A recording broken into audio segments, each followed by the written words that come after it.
it was more than the music. It felt like the people that would come to the concerts, that would buy the music, that would kind of come to the cutting edge events back in the day. It felt somehow like more of a movement than a band, and I think that, I can't speak for everyone, but it felt like everyone that was coming to those concerts and being involved, it felt like they were part of the band. I think they felt like that. So like when we went on tour with Bon Jovi, they felt like they were on tour with Bon Jovi, you know what I mean? And came to those shows, and we wouldn't play anything different. We just played My Glorious and History Maker and all that kind of stuff. And so that's what I miss about it, that sort of bigger picture of like a movement. Hey there, it's great to have you for another episode of the Justice Matters podcast. Today's guest, I just got off the call with him, is none other than Stu G. Now, he's best known as the guitarist, musician, and songwriter for the group, the band, Delirious. Now, it's pretty special for me because growing up as a teenager, Delirious influenced my life. Their music impacted me profoundly. I used to listen to their music for hours and hours, whether it be youth group, growing up, or in my bedroom, and just it was constantly in my CD Walkman. And so now to be able to sit down and have a conversation with Stu, it really just was a real treat for me personally. Now, I met Stu first back in Chicago. It was at a conference called the Justice Conference, and we met in the green room backstage. And it was there that Stu started to talk to me about this new project he'd been working on called the Beatitudes Project. It's this incredible creative work that takes music, takes a book he's written, takes a podcast, a film, and stories, and puts it together in this incredible resource that takes you on a journey in uncovering and peeling back the teachings of Jesus in Matthew 5 called the Beatitudes. Now, we talk a lot about that passage and some of the themes in the Beatitude projects together. In fact, there's times when I felt like we could talk for a long, long time, but we managed to squeeze a lot into this episode. We talk about some of the more personal, reflective experiences that he had growing up and being a part of this band. And I'm just so grateful that I get to share this conversation with you. Without further ado, here's my conversation with Stu G.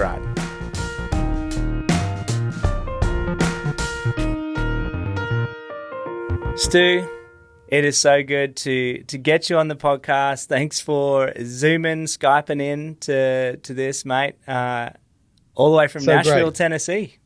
Yeah, well, thank you. It's great to catch up with you again, and I'm looking forward to this very much. Yeah, so you're not in Great Britain. Most people obviously know you, and your accent gives you away straight off the bat. Yeah. But Nashville is home now. How long have you been in Nashville for? We've been here for 10 years, believe it or not. 10 years this year. And it's been quite a move. But we really love it. Yeah. We really enjoy it here. It was a good next step after Delirious finished. Nashville's known as Music City, and I didn't want to hang the guitar up yet, and so I've come here, and it's been good to us. Yeah, well, you certainly haven't done that, and we'll be talking about some of your own projects as well as the ways you've been collaborating with a lot of other artists over on the American shores there. But we met back, Stu, at a justice conference, fittingly for this episode and this podcast, Justice Matters. That's where we met, at this conference in Chicago. In fact, run by a couple at the time, Mark and Vicky Reddy. They were heading things up. Another couple of Aussies whom I'm sure you know. Actually, they're from the sunny coast. We'll spend a lot of time on the Sunshine Coast, which is really just close to where I am and a lot of my family lives. So, anyways, we were there. We were in the green room backstage, yeah, I just remember sitting at one of those round tables and just hearing for the first time about what you've been up to, the Beatitudes Project, and obviously sharing with you a bit about. At the time, I was living in northern Iraq in the Kurdistan region, Yeah. and you had a heart for that. I remember. That was for me. It was just wonderful to get to know you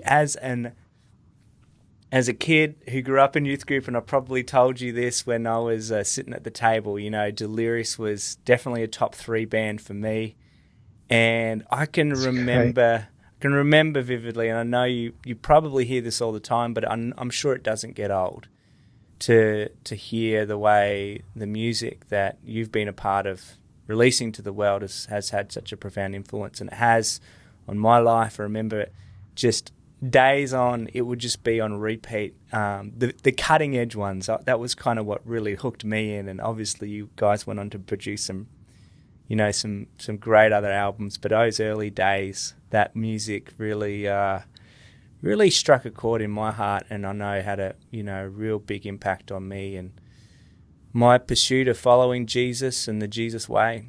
So thanks for that, Stu. I really again appreciate that. Thank you for saying that.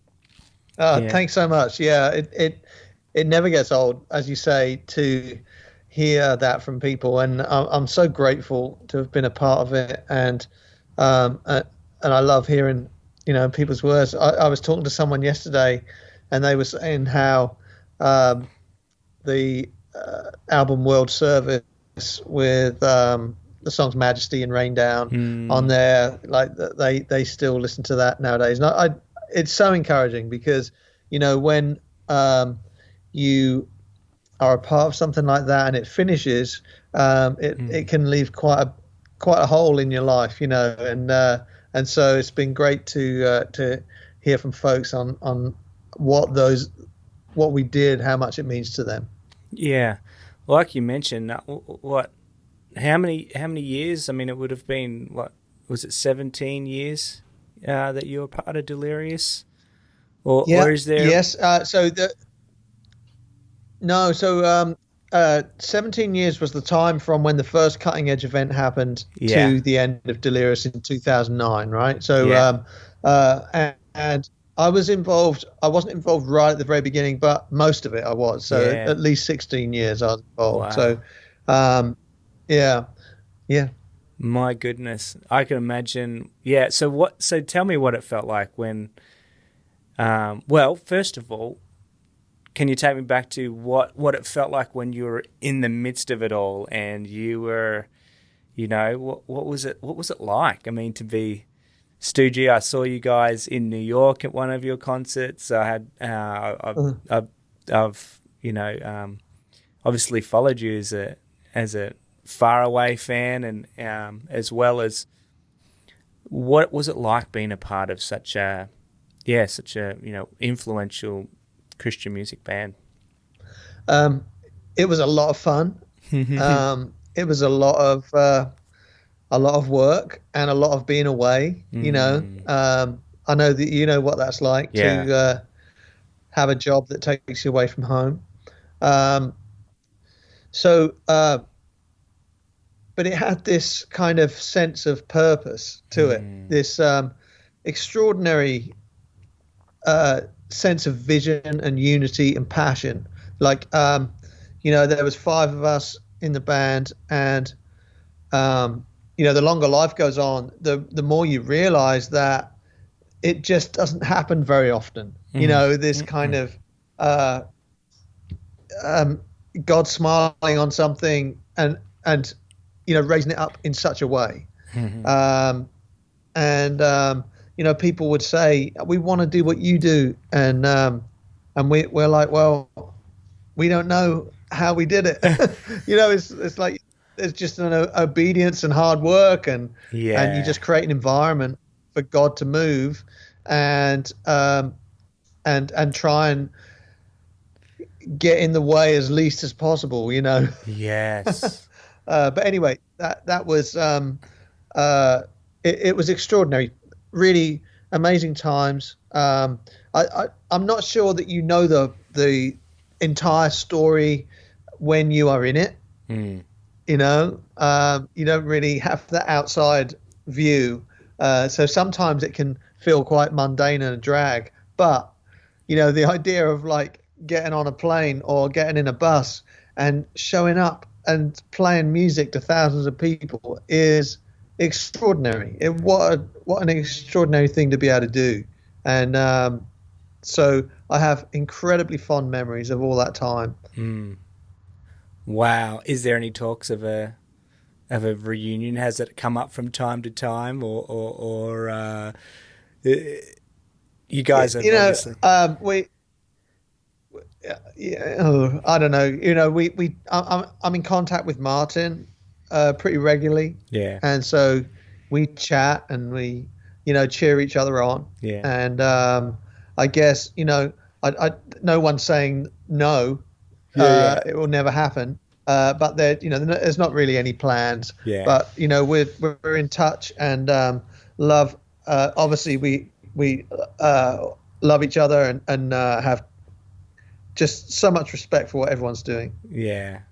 So obviously, my next question was going to be, do you miss it? And I think the Yeah, absolutely. You know, it was such a huge part of our lives. And so just speaking personally, it was a huge part of my life. And it happened at, you know, probably a time for me that was the peak of my life, if you like. You know, it's like, you know, if I was a sportsman, that would have been David Beckham in his 20s. You know what I mean? Totally. Was that, so it kind of hit a great time for me, and the family was young. And so we were able to actually once a year travel with the families. And so we'd come to America for a couple of 3 weeks and, you know, kind of involve everyone. It was just a dream situation, honestly. So, yeah, I do miss it a lot. I'll tell you what I miss about it. Yeah. Is is standing alongside Martin at the front of the stage. And yes, it is about the music and what have you, but it was more than the music. You know, it felt like the people that would come to the concerts, that would buy the music, that would kind of come to the cutting edge events back in the day. It felt somehow like more of a movement than a band. And so I think that, I mean, I can't speak for everyone, but it felt like everyone that was coming to those concerts and being involved, it felt like they were part of the band. You know, I think they felt like that. You know, so like when we went on tour with Bon Jovi, they felt like they were on tour with Bon Jovi. You know what I mean? And came to those shows, and we wouldn't play anything different. We just played My Glorious and History Maker and all that kind of stuff. And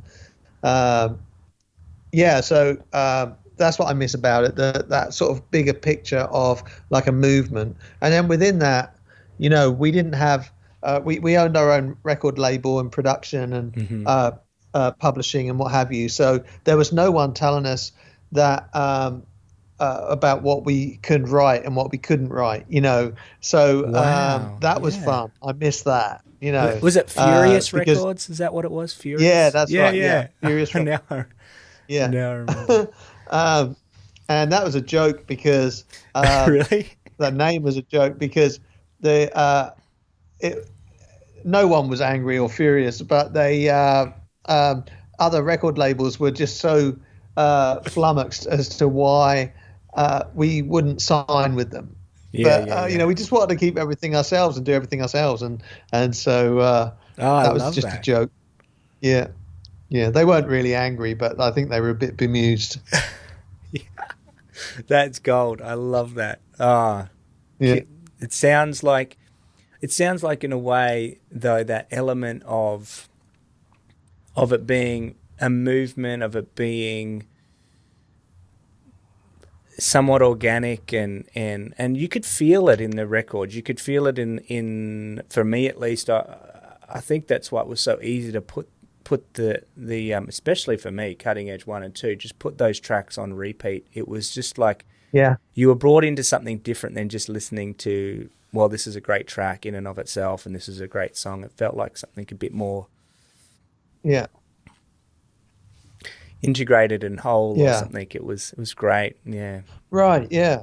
Yeah. And I think, something that I'm grateful about for that time was how it introduced us to the idea of justice work. So, in the traveling and playing and leading worship and releasing records, every now and then we'd get the chance to travel to somewhere like India or Cambodia, Brazil, South Africa, countries where you had the brilliant opportunity to go and visit the most amazing people who live in extreme poverty or are struggling to survive in one way or another, and so we had the chance to have our eyes opened to what was going on in the world. Wow. Well, I mean, do you think that then moving into like some of the work that you've been dedicated to personally lately, how has that influenced what? And we can kind of pivot to a bit more about your project, the Beatitudes Project.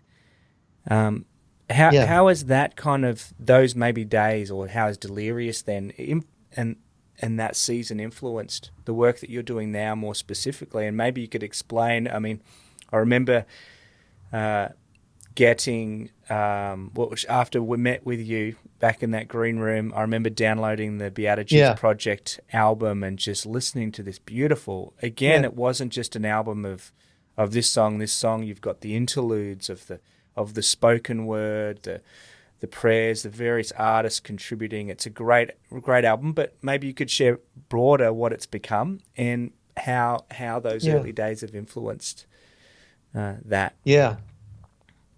Well, all through the time of Delirious, if we were ever asked to sign a CD or whatever, and a lot of people would ask you to sign your favorite scripture, it's kind of a youth group thing, I think, and so it was a tough one for me, but I always used to write Matthew 5, 6, 7, Sermon on the Mount, and as we kind of went on, and that was such an essential piece of scripture to me, the Beatitudes kind of came into focus, and they came into focus because there was 8 themes: poverty, grief, etc., peacemaking, mercy, all these themes. And I kind of had this idea when Delirious was going. I said, let's do a project that's based on the themes in the Beatitudes. It's kind of 8 themes. You could have an 8 or 10 song album, and just be cool. It's always good to sing about making peace, and always good to sing about being alongside the poor and those that need mercy. And so we never got around to doing it, but that always stuck with me, that idea of doing something with the Beatitudes. Well, then what happened was the band finished, and, we did everything we could to finish well.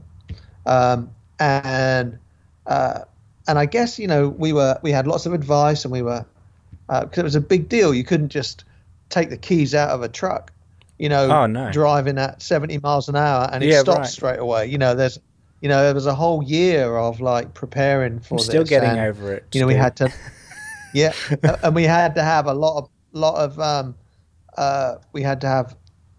of tough conversations. We had a lot of staff who felt like it was their thing as well.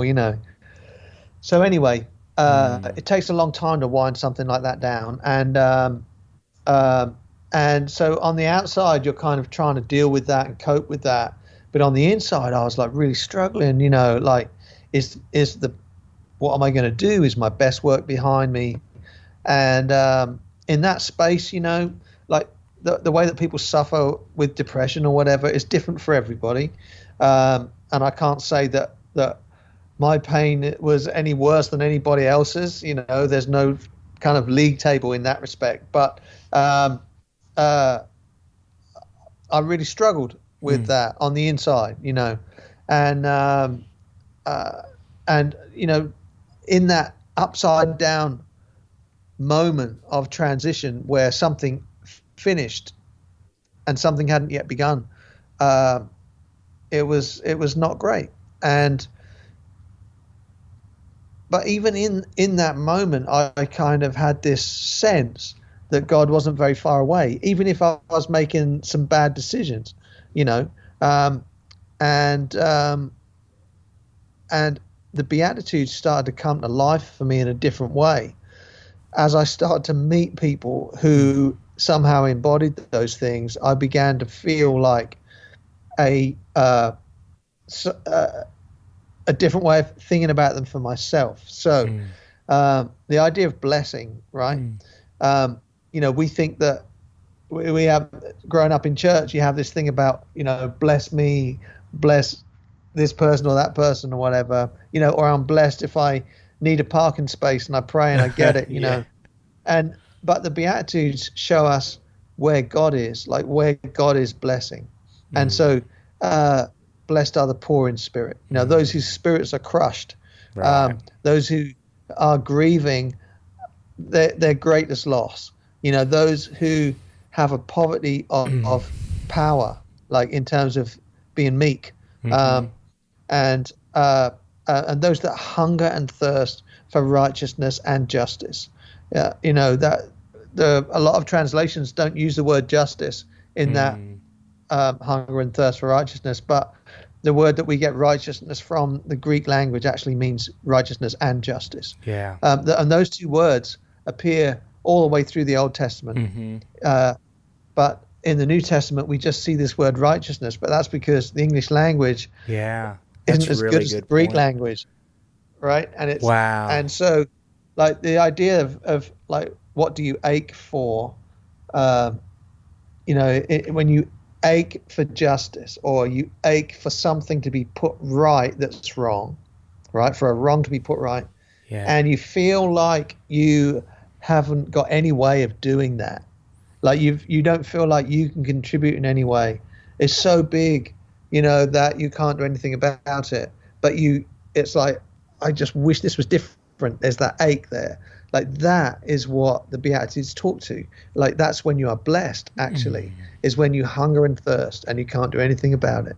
Like, the Beatitudes announce that God is on your side in that ache and that lack and that longing. So I began to understand the Beatitudes like this, and where the blessing is presence. When life gets turned upside down for us so much, we want a ladder to get out of it. We want a quick way out and a quick fix, or at least we want certainty and answers. But God doesn't offer us that. He offers us his presence inside the suffering, or inside the poverty of spirit, or whatever it is. And that's the invitation, is like to receive the presence in that. Like, one of the great mysteries of the Christian faith is that we have a co-suffering Savior, right? Like, God takes on human form and comes and joins us in the struggle and in the mess. And that's a great picture of what blessing looks like in terms of the Beatitudes. Like, God is on your side in those moments where we get knocked off track. Then it goes on to say, blessed are the merciful, for they shall receive mercy. So it starts to change a little bit. Like, so God is on your side, and God is present with you when you show mercy, and you'll receive it. So there's this invitation to start to live a different way. We've received the grace, if you like, and but it isn't just one way. We're invited to live a different way, because as we do, we receive more. And to live with a pure heart, which we talk about as a undivided heart. Where your true self is on display for all to see. And we talk about peacemaking. And so, I'm talking a lot here, so stop me if you need to. But for peacemaking, I actually went to visit the Holy Land a couple of times, and got to sit on the hill where the Beatitudes were spoken. And I met with Palestinian and Israeli peacemakers, and to ask them, so what is peacemaking? What does it actually look like in a hotspot of violence? You know, in a situation that is contested, in space that is contested, and because I wanted to learn what that means for me back at home. You know, like in the contested spaces of life, and so learn from peacemakers in the Holy Land, and and persecution. You know, you're blessed when you are when you're experiencing a pushback. I mean, you must you know, there's persecution happening all around the world. You've probably got friends who've been persecuted, you know, and we don't experience it like that in the USA. But what does that mean for us? Because these announcements are for every follower of Jesus on the planet, you know. So it means about asking the questions of who am I colluding with? What am I colluding with? Am I colluding with the dominant powers of the world, like racism, sex, violence, money, power, war? You know, am I colluding with these things, or am I swimming upstream against that, kind of following this different way to be in the world by of this counterintuitive, upside down way of life where I'm hungry for justice, you know, and longing to make a change. So so that I was starting to develop those thoughts, and I started to meet people, and I thought, okay, so this is about music. I'd like to write songs, and I started to write some songs. I started to write with John Mark McMillan and All Sons and Daughters, and my friend Anthony Skinner, and you know, I was on a mission trip actually to Ethiopia, and a friend of mine was on there that I hadn't seen for 9 years, from the UK, and I mean, it's a random meeting, honestly, in the back of a bus in Ethiopia, and he's a filmmaker, and he was really fascinated with the conversation we were having around the Beatitudes, and like that we were starting to work on this project. And he said, well, if it needs to be a film, like, let me know. He said, I think it could be amazing. We could work on this together. And I said, well, actually, going in the studio next month to record 3 songs. And he said, well, I'll get someone there and let's figure out, you know, how we're going to pay for it and all that good stuff. And so it started to become a film as well.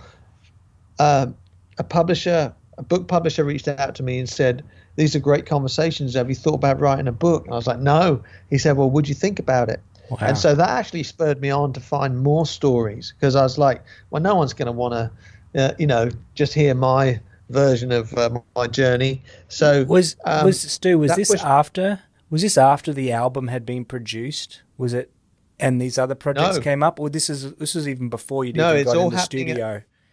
It all kind of happened at once. Wow. Certainly the film, the book, and the songs. Yeah. And so, but you know, I wanted to find people who somehow embodied these ideas, so that we could give a 21st century lens on these thoughts, because these are ancient words, and these are words that perhaps a lot of people learn in Sunday school as kids. Oh, sure. But you know, and you feel like you've got a handle on it, but there's so much surplus meaning. Right. And you might not even be from the Christian tradition, and really you confront these words and righteousness and like you said, they kind of just fly over your head, don't they? But beneath it absolutely is this powerful, relevant truth, like you're saying, that needs to be unearthed and revealed. Yes, because you know the world is hurting at the minute, right? So we're experiencing all this division, and in America it's crazy because of the election and because of protests and Black Lives Matter and racism, and it's just a big hot pot of division and opinion, and the need for empathy and compassion, and for people to love one another, and for people to engage across differences. To listen. To not be talking and interrupting like I'm doing right now, but to listen and to, I think we got a showcase of that last night, didn't we? Like the inability to talk about the most important issues that affect all of us, that are complicated, but to do it in a way that is mirrored in these words that Jesus talks. Yeah, that's right. It's I think they give us a way to do it. So a lot of people have trouble with a couple of questions, like where is God in the middle of a pandemic, in the middle of suffering, in the middle of a disaster, and I think the Beatitudes show us where God is. Like he's on the side of the poor, he's on the side of those who are grieving. He's with those who are suffering. He's with the people who are suffering. That's where God is. And then Jesus said, "I am the way," and that's a big stumbling block to people. And I think the Beatitudes show us the way. They show us what the way is. They give us clues as to how to live, and that is to be compassionate, empathetic, learn how to listen, and to be where God is, be on the side of the poor and the vulnerable and the oppressed. And our lives can be changed forever in that way. We can learn how to engage with each other with more compassion. Yeah. What I love is what Jesus shares in the Beatitudes, he backs up with his life and his action, which actually makes what he shares even more true, if I could say that, and even more profound, because it was a life spent for the outcast, spent for those that had no voice, the way he elevated and treated women in that society, the way, like you said, those that were powerless, whether they be ethnically or racially on the outside, he brought in and valued. He modeled it in every which way. And I think, for me, that's obviously been such a central driver in my own life and the decisions and choices I've made, and the knowing that I have a great responsibility as someone who would identify as someone that follows him, Yeah, that's great. So, so a couple more things. Just give you an example of some of the stories and some of the people that I met then. So, poverty of spirit. I went to India, and because I think that Jesus probably just said, "Blessed are the poor." Yeah. And Matthew, who wrote the gospel, used the language "poor in spirit," which does include more. It broadens the spectrum, which is a very clever thing to do, actually. But so I wanted to see extreme poverty. Yeah. And I wanted to include that conversation. Yeah. And then I found I met a guy who's now a friend, who had been on Wall Street. Wow. He was a hedge fund guy. Yeah. I don't know what the job title is, but multi-millionaire. Yeah. He was making millions of dollars every year. And I asked him what does poverty of spirit look like to a multi-millionaire on Wall Street? And he talks about addiction he talked about the love of money, actually, as being a poverty of spirit, and how he told his story about how he ended up actually walking away from his firm, even though they offered him a bonus of $8 million. And he walked away, and he personally started a non-profit to help feed the poor in food deserts in California. And so there's his story. And then I'll just say a couple more. So obviously we talked about peacemakers, was in the Holy Land with Palestinian and Israeli peacemakers. And then mercy, I talked to a woman who'd been on death row for 27 years. And she was guilty of the reason she was there in the first place. But she had a story of in prison being shown mercy, getting herself right with God, and having the opportunity for parole, and actually had parole. And the governor commuted her sentence from a death sentence to life with the possibility of parole. And so extraordinary story. And then also women who are survivors of prostitution, addiction, and trafficking, that from an organization called Thistle Farms in Nashville here. I spent time with them and told their stories.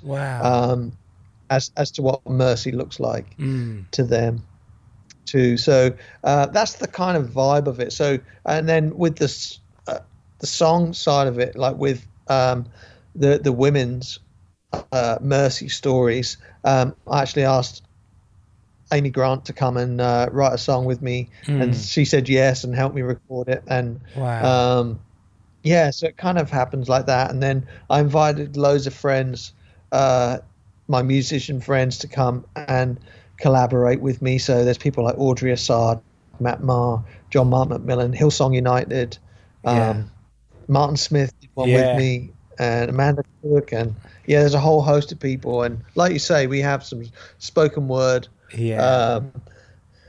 poetry with music on the album, but we have more in the film too. We had artists, two artist friends of mine painted paintings to represent each beatitude, then when that was all finished and we made the film, we had released the film, I made a study guide for that, for small groups and for people to dive deeper into it a little bit.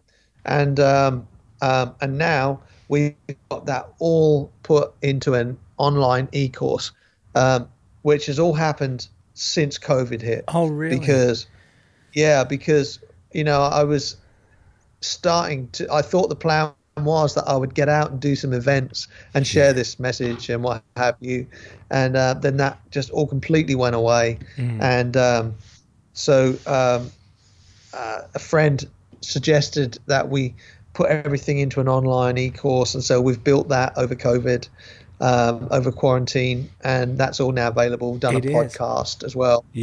Well, I've enjoyed listening to the podcast, obviously, that you put together.